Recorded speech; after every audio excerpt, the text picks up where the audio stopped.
Guesty shared a quote with us from one of their customers that actually really stuck with me. She said, "It's like magic. No other platform I've ever used does anything even close to this." She was talking about Guesty Price Optimizer, their AI-powered revenue management tool. Before Guesty, her team was setting rates by hand, reacting to demand, and trying to find the balance between full calendars and real revenue. It kind of worked, but it was slow, inconsistent, and very manual. Once they moved to Guesty, pricing stopped being reactive and started being predictive. Price Optimizer began analyzing millions of data points, local events, competitor rates, seasonality, booking patterns. It started calculating the right price for every listing up to a year in advance. It even suggested smart promotions like small discounts for longer stays during slower weeks, and push those updates across every OTA in real time. On top of that, her team layered in their own strategies, different rates by day and season, gap fill rules, custom rate plans, and channel-specific markups that automatically adjust for OTA commissions. And when they wanted to step in and tweak a listing by hand, they could. Automation supported their expertise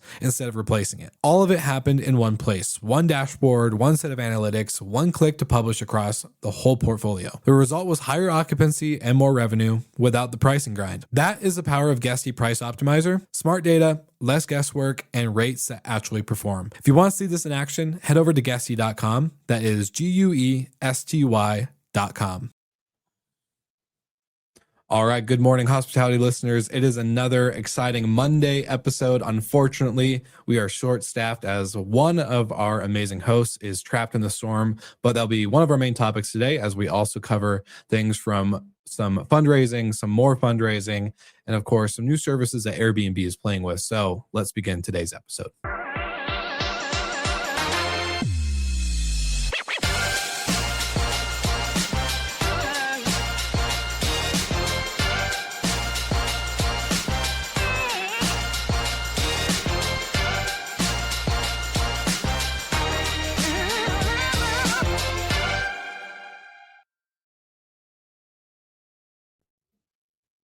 Good morning, gentlemen. Happy Monday. Good morning. How we doing? It's another beautiful day in the neighborhood. We're for all the listeners, we're a little short-staffed, as I shared in that cold open intro.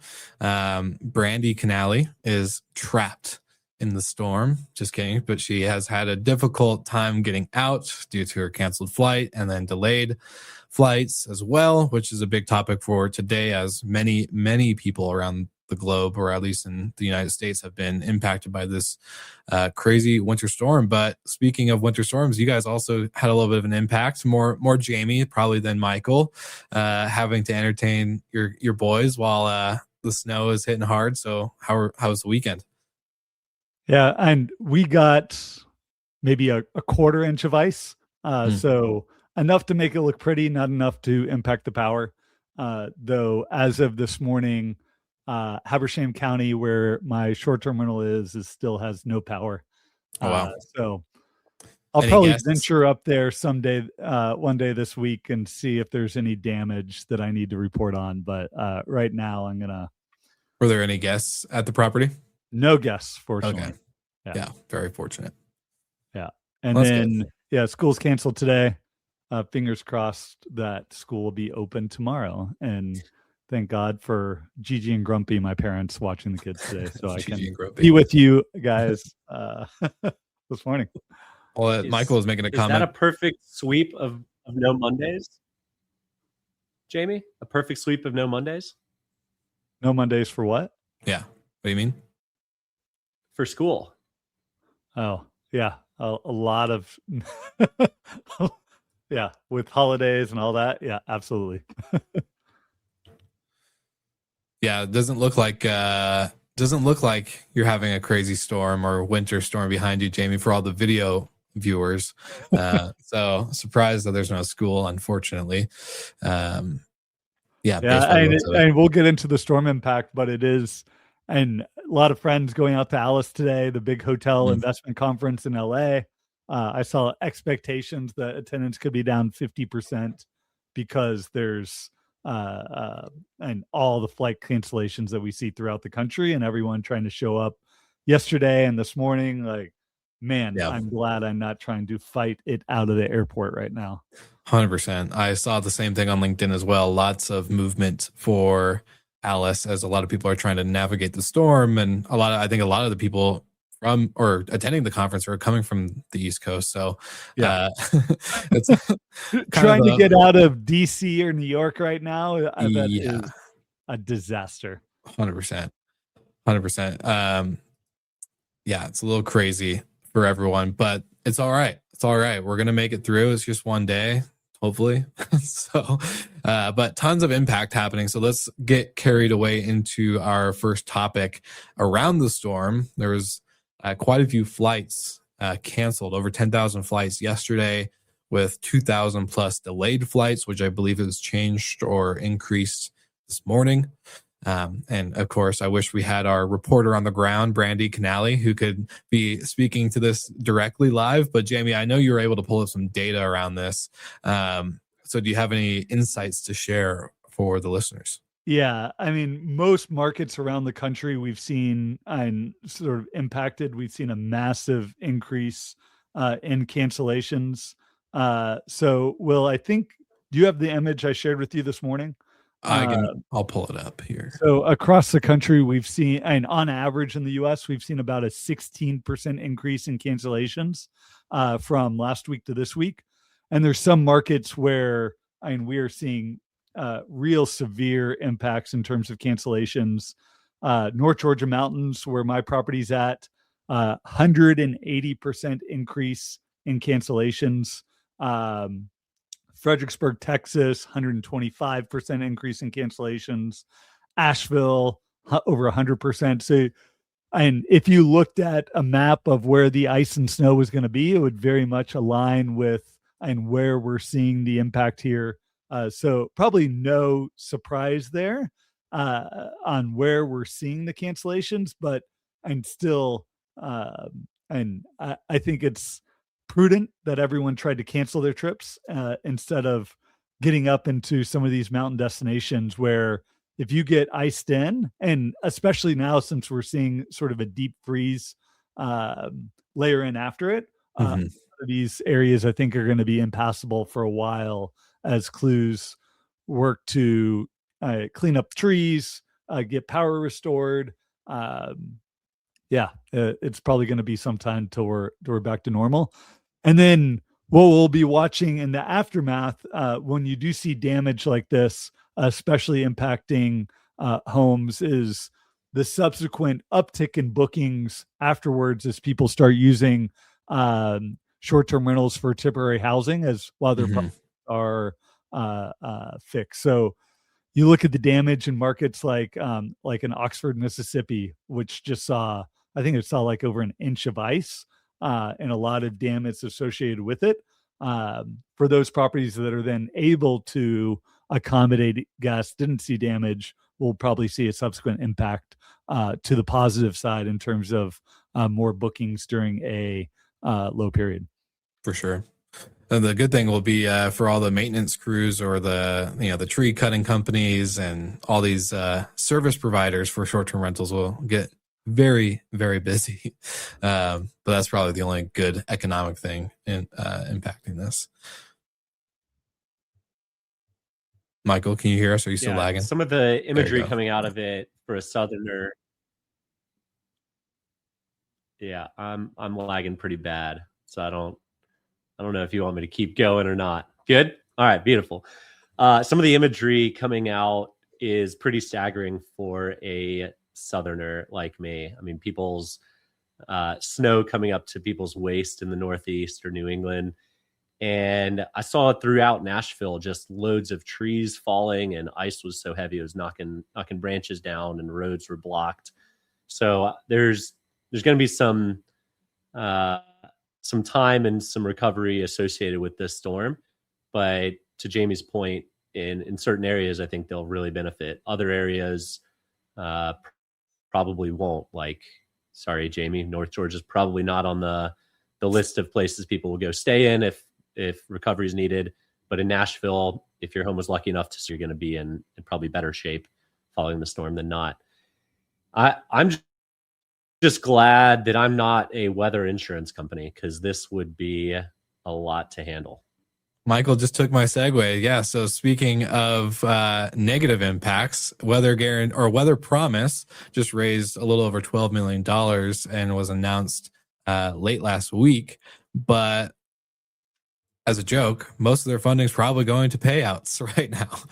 So that $12 million gone in a flash. But no, it's good to see some activity here because we've covered them because they had their partnership or I guess some A/B testing and trials with Vrbo.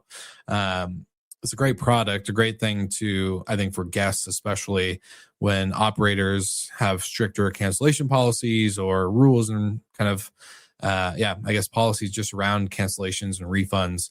But having something like this and then hit right with the storm, I'm sure they're happy and riding a high from that fundraise, but probably not as excited today as they were when they secured that funding.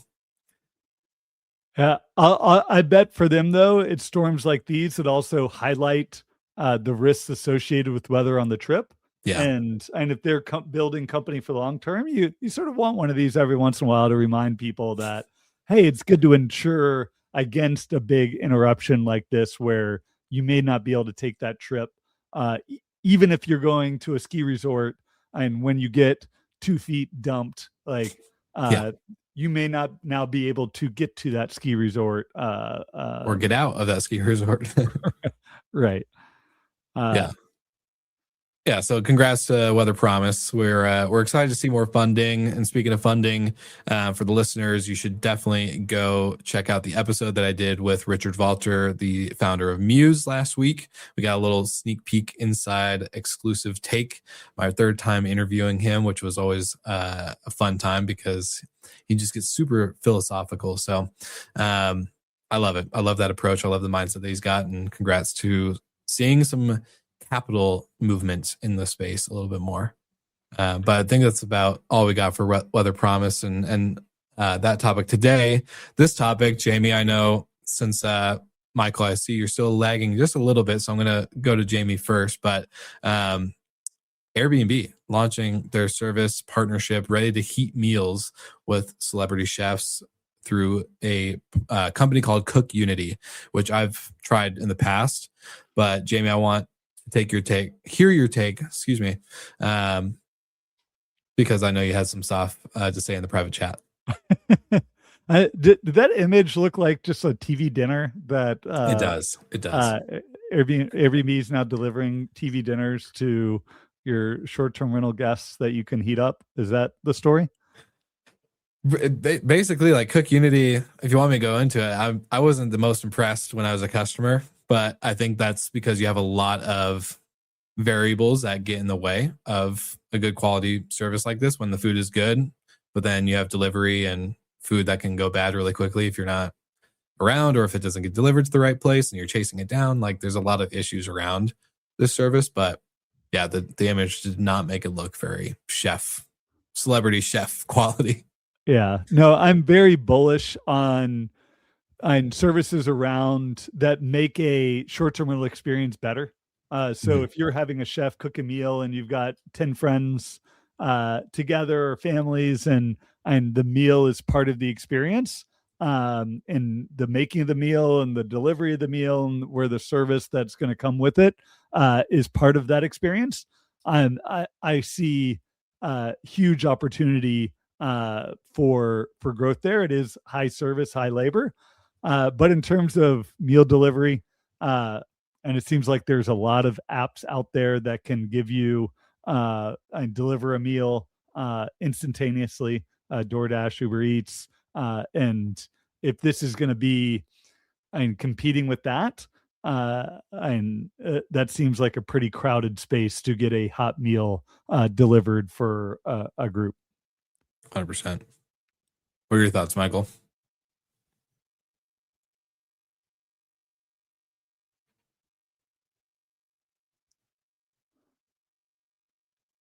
I guess it's my turn. Can you hear me? Yeah, my computer's so messed up today. It's Monday. It's waking up too. But Monday's the best day of the week, and the it's usually brandy with the internet connection issues. So apologies to the listeners today. I'm kind of with Jamie. It's a bit of a TV dinner concept. I've had these before. They're not terrible. They're not great. It's better than nothing if you're arriving at your rental at 9 p.m. or 10 p.m. and you need something to eat.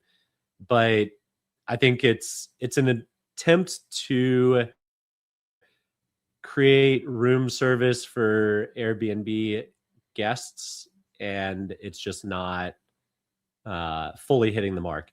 What it does, which is what Airbnb is so good at, and I'm so jealous of, is whatever they do, they're getting in the news cycle, no matter what. They could throw out TV dinners and the news eats it up and says, this is fantastic. This is the next big thing. So massive props to the Airbnb PR team. Is this a program we're going to be talking about in 3 months or 12 months? I doubt it. Yeah. And if you're arriving at your rental that late in the evening, why are they not just ordering Uber Eats or DoorDash? Like that to me is like, why would you go for a meal that you still have to wait 30 minutes or 40 minutes in the oven? Doesn't make any sense. So yeah, definitely not something we're going to be seeing in the news cycle or a story we're going to be talking about very long term, like you said. But moving on, we are going to cover majority of or at least the rest of the episode around our favorite mega trends. And so, Jamie, I want to actually kind of start with you because I think Michael and I shared what ones we're covering, but we didn't hear the one you're covering. So let's jump right in with you. Yeah. So yeah, I didn't share which one. It was a great event last week that Skift put on covering Megatrends in New York. Great debate on how AI is going to be impacting the sector. Quite a few of the Megatrends sort of speak to AI, the LLMs, and its impact. And the one I picked, the Chariot, I think is a downstream impact of AI, but I think is one that is going to be that we need to watch because I think it's going to actually create more demand for travel, and that's one of the things I'm always sort of keen on is not just like with the LMs and OTAs. It's all around like share shift is like, oh, is the OTA going to capture the demand or is the LM going to capture the demand or is Book Direct going to capture the demand? But with the Chariot, this is and it's essentially self-driving cars moving beyond novelty and giving travelers back the luxury of time. And I think as self-driving cars start to garner a larger and larger share of what and people have access to in terms of traveling. And like you think like, all right, we're going to go on a long weekend trip. Like I can be working while we're traveling there. Because right now, my wife and I go on a trip with the kids and it's like, all right, one of us has to drive and the other can work remote. When we can both just get in the car and work for the day while we're getting to a destination, like it adds so much opportunity in terms of where we can go and what we can do. And you sort of expand that around the country. Like, yes, it gives much better opportunity on sort of business travel, which I feel like it really, the article really dug into, but I think it adds a whole lot more opportunity for leisure travel as well, where getting to the destination can be a big time suck. And if you have someone driving you or they have the AI driving you, that it could really open up a lot of additional travel. 100%. Can I ask real quick though, do any of you guys get car sick if you're in the back and like reading a book or doing work on your laptop or anything like that? I never get car sick, but every time I try to do something in the back of an Uber or a Waymo, I immediately get nauseous. It all depends on my driver. If I've got, I was like in New York in the fall and I was trying to do some work on my phone and the driver was, it was stop and go, it was back and forth. Felt like we were at an F1 start every time we were sitting at a light. It did not work. But the majority of the time, I'm pretty good at working anywhere. Yeah. Well, good for you, because I was going to say I would try to do more of that. I could probably do it on a train, but for the Waymo or even just an Uber, yeah, the drivers are not my favorite right now in terms of their driving skills. It's very harsh stop, hard If go. we're getting out of town on a early Friday afternoon to head somewhere and my wife's driving, like I can no problem working in the car. Yeah, that's a good point. What was yours, Will? Oh, good question, Jamie. No, mine was the Star mega trend, and it's music residencies are big money for live tourism, and every city wants in.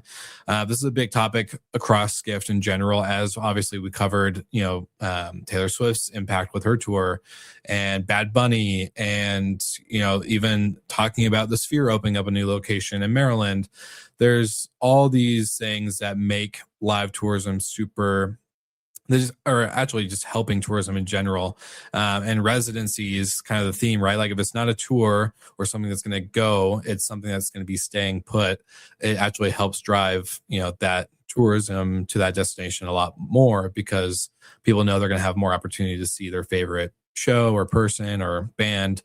And I think this actually kind of applies to beyond just the Star itself. I think it goes into sports tourism, which at our Megatrends event, we had the CEO of On Location, which provides extra experiences for those who buy tickets to, football games or F1 or, name your sporting event. World Cup was a big topic.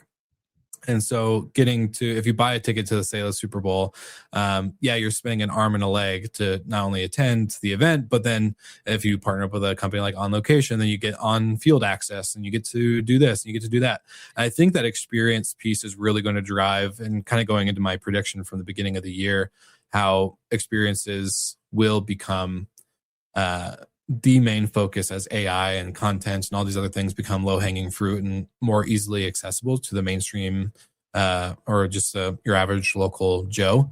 And so, I think this megatrend is perfect. And it's going to go into sports as F1 has many countries have been fighting for an F1 track or an F1 contract. And, the Oakland Raiders going from Oakland to Vegas, like every city wants a franchise or some kind of piece of the pie when it comes to sports as well. So I think all these things tied together is going to really carry the tourism bubble, which I also believe this one ties into the luxury mega trend as well, right? Like if you have all these events and all these residencies and concerts and tours, the top spenders, the top 1% are going to continue to spend.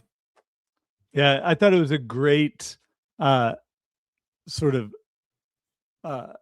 continuation of one of the trends from last year, where live events was that mega trend. And it's like, all right, how do we get live events to never leave? It's like, oh, maybe they could do a live event every night for 3 months during the lowest season in our booking calendar, and then see the impact of that. And the impact of that is, let's do more of this.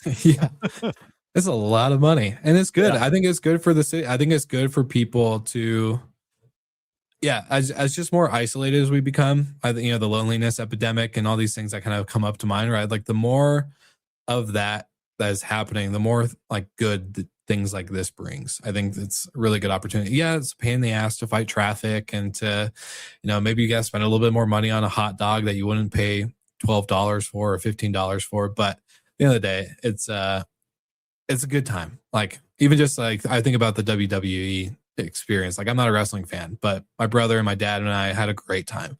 The experience was awesome, and a question I have is how many more residencies like Bad Bunny are there out there of like where a artist is like tied to that location? Like could was it Outkast be doing a residency in Atlanta? Could you have Jay-Z do a residency in Brooklyn? Mm-hmm. I'm not a big music person, so I'm running out of other examples. I would love to see a Kendrick Lamar residency. I'm a big Kendrick fan, so it'll be fun. I would buy a ticket. Yeah. Kenny Chesney. In Nashville. Does that work? I think so. I think Okay. I think that works. Cool. How about you, Michael? It sounds like we might have gotten you back a little bit, but what was your mega Showing trend? your age.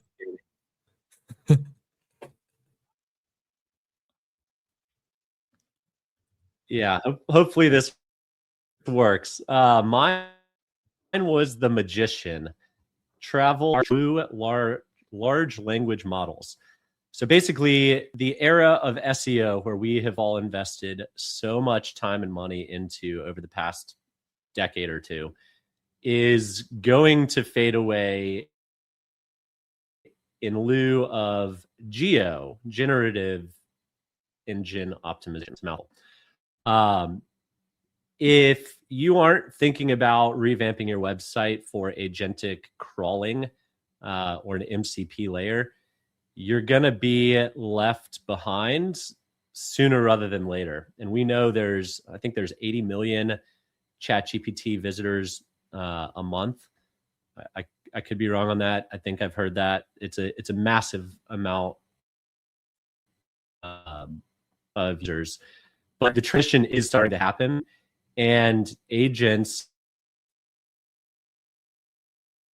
from these LLMs calling websites look for that. Anthropic right now scrapes 6,000 pages for every one visitor it sends. So I'm getting some feedback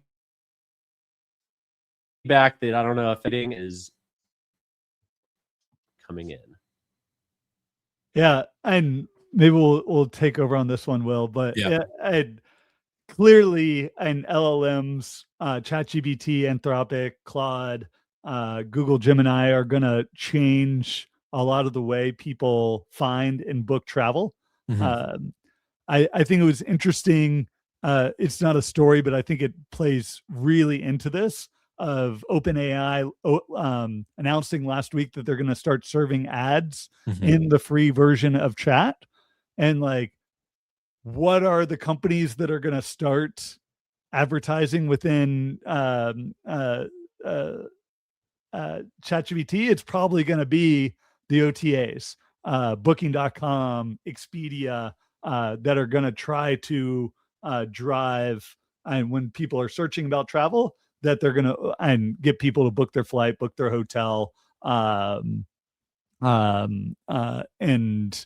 get people into that flow. So as these LLMs move towards advertising generating revenue, I think our industry, travel, is going to be right there to spend the money and drive the bookings to their sites for it. 100%. And I was going to say our hotel crew last week even covered this, where Google kind of shared that, at the Megatrends event, I believe in London, because we had two of them last week. Yeah, it was London, where they're able to not only just find your property or do things, suggest your property to travelers via the description or the listing title and description, but actually through the picture. So if I'm typing in, romantic getaway but maybe your property or description listing doesn't show or share in terms of like romantic getaway packages or anything like that. But if there's a couple in the pool, or maybe a couple having breakfast together at the restaurant, like, it will still use that information from the photo to surface up as a potential booking option. So photos are also going to be super important, that you're including more than just your room type, that is more lifestyle focused, which is something that property operators should have been doing a long time ago. In general, get your guests imagining themselves at your property right out the gate, and then let the LLMs use that information to carry up your listing in search. Awesome. Yeah, well, we obviously had some technical difficulties this morning, slow Wi-Fi, bad connection, streaming issues. So for the listeners, apologies ahead, or not ahead, but yeah, apologies for that. But anything you guys looking forward to this week coming up? Jamie, we'll start with you. Yeah, heads down, no travel in January, so nothing there. Um, excited for the kids to go back to school, hopefully tomorrow, and for hopefully no damage. We'll see more and more around the disruption and that the storm's been having, and as everyone gets back, and hopefully some more snow out on the western mountains to drive more tourism there too. So it's some areas getting too much snow, some areas not getting enough snow. It is a weather driven booking pattern right now. 100%. A couple of live comments have come in as well. Shout out to Steve Schwab, CEO and founder of Costigo, saying, I can't wait for our maintenance team to be able to do work orders and emails while they are driving to the homes to do the work. So, getting that extra productive, email or two knocked out of the way with the autonomous driving vehicles will be fun. And then Paul Manzi, as always, commenting in OTAs and metasearch account for so much ad spend on Bing, Google, etc., which has made progress and enhancements slow to the greater travel vertical. The agentic experience is absolutely changing that, but basic SEO best practices are going to continue to prevail. Great insights, great feedback. Paul's the man and legend around that stuff. So thanks for all of our live viewers. Thank you for all of our continued replay listeners on the podcast platforms. You know exactly what to do. Tune in on Wednesday for our hotel crew. And of course, like always, we'll see you guys again next week.